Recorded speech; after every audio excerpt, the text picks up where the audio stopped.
How's it going, everyone? PlayStation Store has kicked off its summer sale part 2, and there are a lot of new deals that have been rotated in, and we're going to be looking at deals under the price of $10. This video, it's gonna be a lot of deals on your typicals, you know, the classics, the games I can ramble about for a long time, you know.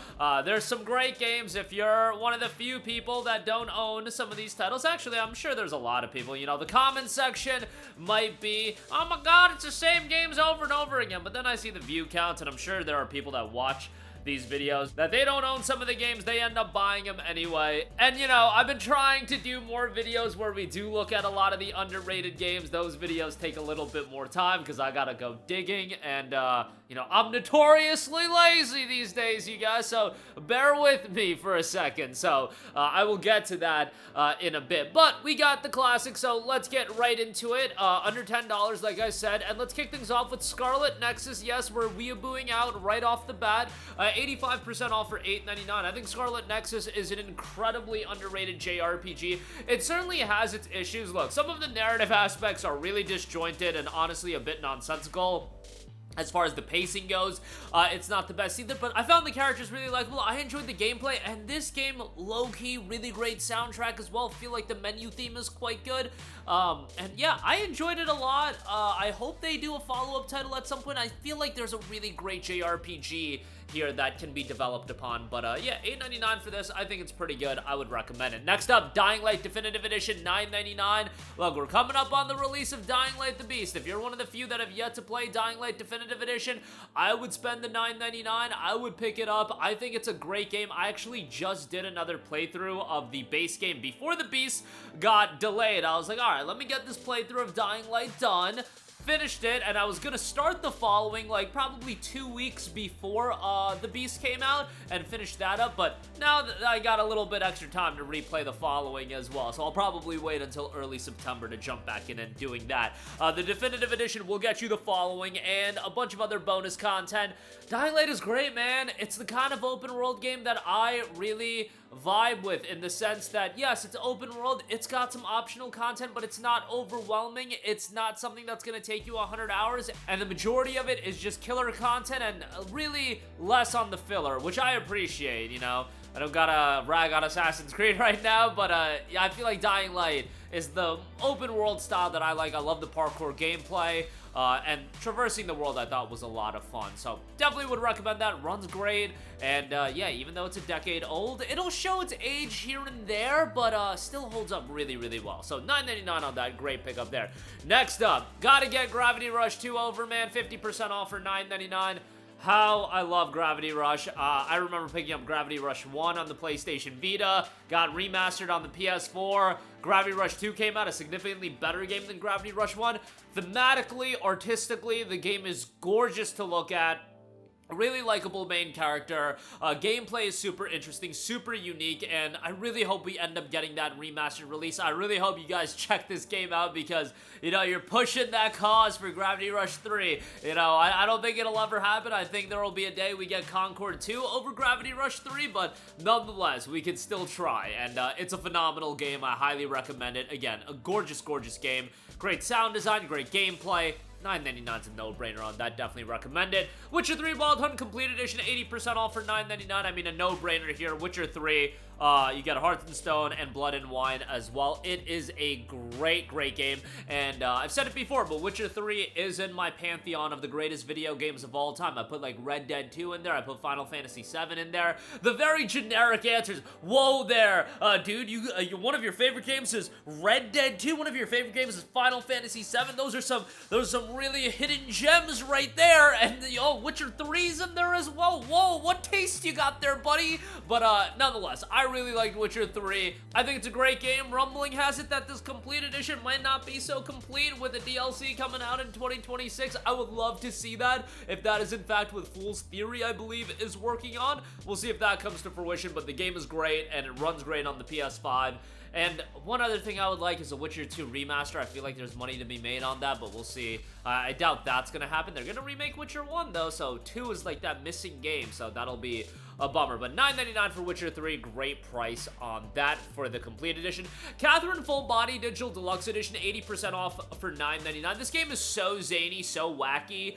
It's definitely not gonna be for everyone, but as far as like a dating story goes, executed with like some puzzle gameplay, man, I thought Catherine was an incredibly unique game. I remember playing it back when it came out in 2010, I want to say it was, and just really enjoying it. I was really surprised by how much I liked it. The different routes lead to some playability as well. It's definitely got some wackiness, some zaniness. As I said, if you haven't played much Japanese games, Catherine definitely shouldn't be the one being like, all right, here's where I'll kick it off with the Japanese games. You know, maybe go to like Final Fantasy 16 for that as a gateway title, but you know, Catherine's a good time, and I will say this, I feel like this is one of those games that if you have a significant other that isn't into video games, them just watching this game, you know, I feel like they'll be interested in it, and the story is kind of crazy, where I think they'll get into it as well. But $9.99 for that, pretty good pickup there. Dragon Age Inquisition, 75% off for $9.99. You know, this is BioWare before they were absolutely washed. And I know some people weren't crazy about Dragon Age Inquisition. I thought it was a really solid game. I remember being blown away by the visuals back when it came out in 2014. And this was a cross-gen game. It was actually released on the PS3 and Xbox 360 as well. I don't know how that version of the game runs, but ran serviceably enough on the PS4, and you get the bonus content here as well for $9.99. I think it's a good pickup. I wish we would get a remaster of Dragon Age Origins, but I believe they like lost the code for that game or this or whatever. Like, I don't think we'll ever get a remaster of that nor Dragon Age 2, which is a gigantic bummer, but what can you do? These things happen. $9.99 for Dragon Age Inquisition. Valkyria Chronicles Remastered and Valkyria Chronicles for the bundle. One of the most underrated JRPG franchises. I know I said Scarlet Nexus is super underrated as well. Valkyria Chronicles is really, really underrated, and generally from what I hear from people that have played Valkyria Chronicles, it seems like everybody loves it. Scarlet Nexus definitely has a little bit more of a divisive reception. Valkyria Chronicles, I feel like is unanimously loved. Valkyria Chronicles 1 is great. 4 reuses a lot of the mechanics and elements of Valkyria Chronicles 1, so it's a lot more of the same, but that's not a bad thing. Like, these are well-done tactics-based games with great war stories.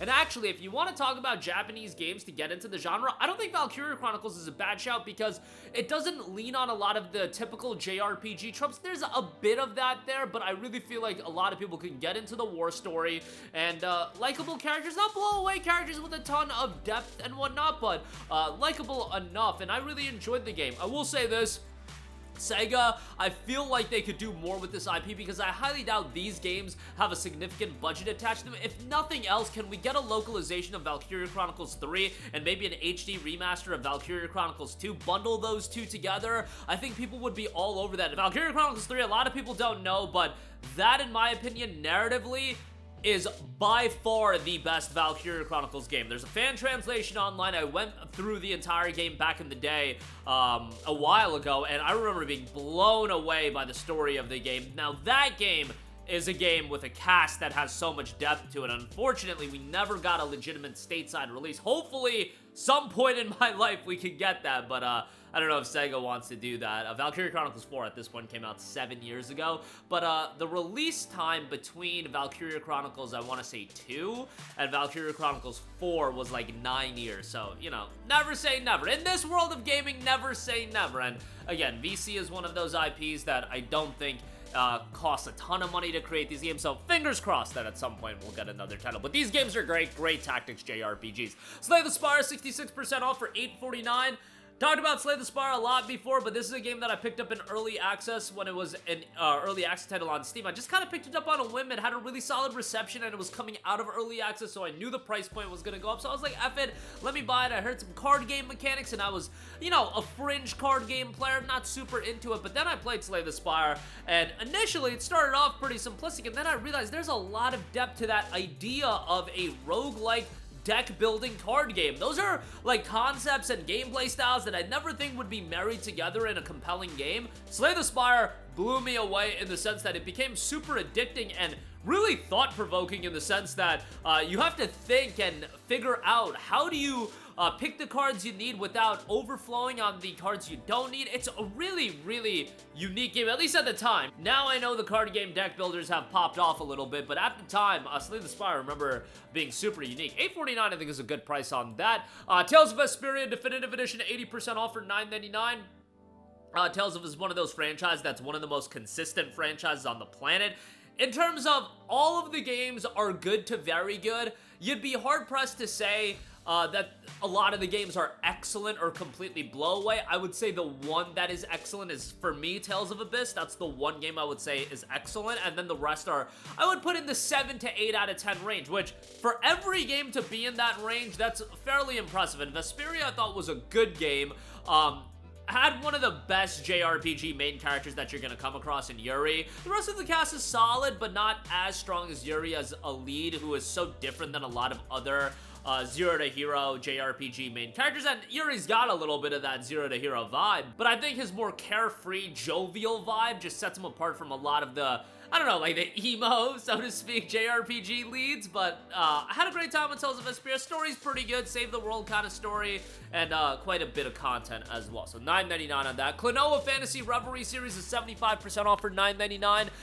Really good collection of platformers. KLONOA is one of those franchises that I feel like are really good games, have gotten opportunities to resonate, but for some reason just haven't clicked with a larger, broader audience, and it's a bummer. I feel like you got some, you know, charming character design. I feel like you've got quality gameplay. The visual aesthetics are good, and yeah, just solid platformers, but again, never gained traction at that level. But $9.99 for the Phantasy Reverie series, not a bad pickup there. Borderlands Legendary Collection is $9.99. This deal is always going to be insane for, again, the few people that don't have any of this content. Borderlands 1, Borderlands 2, Borderlands the pre-sequel. I've been meaning to do another playthrough of Borderlands 1 before Borderlands 4 comes out. We'll see if I get to that.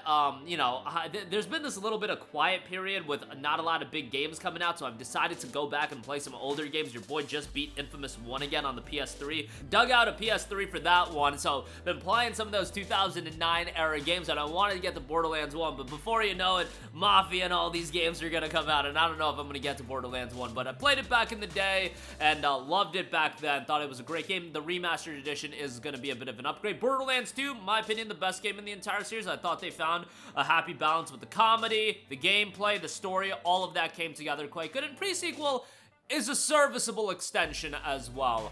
All the games for $9.99, a bargain there, definitely recommend that. Next up, this is a banger, Kill Knight, 50% off for $7.49.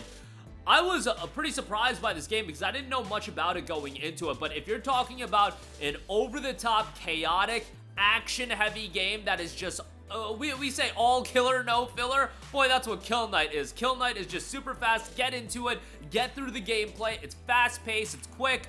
And it's a lot of fun. It's definitely chaotic as all hell, but definitely a fun over-the-top action title with a great visual aesthetic as well. That goes with the style of the game. $7.49 on that. And lastly, I'll give a shout out to Biomutant. 75% off for $9.99. I remember being so excited for Biomutant, man. Being done by this new studio coming up, Experiment 101. There were guys from Just Cause that were a part of this studio, and I'm like, man, this looks like a really cool, vibrant, open-world game, you know, post-apocalyptic setting, but so unique in terms of how colorful it is. Then Biomutant came out, and it certainly wasn't at the level that I was hoping that the game was going to be at, but it was still an enjoyable game. I think this game has some of the worst narration I've ever seen in a video game. Like, it is legitimately an atrocity. Maybe mute the game, listen to a podcast, and some of you guys are getting sick and tired of me saying, but sometimes you just need to mute a game and then listen to a podcast or keep the sound kind of low. I think Biomutant is one of those games because, you know, visually it looks quite nice. I think the world design is quite cool, and the gameplay is interesting. It's just narratively, it's not going to really do anything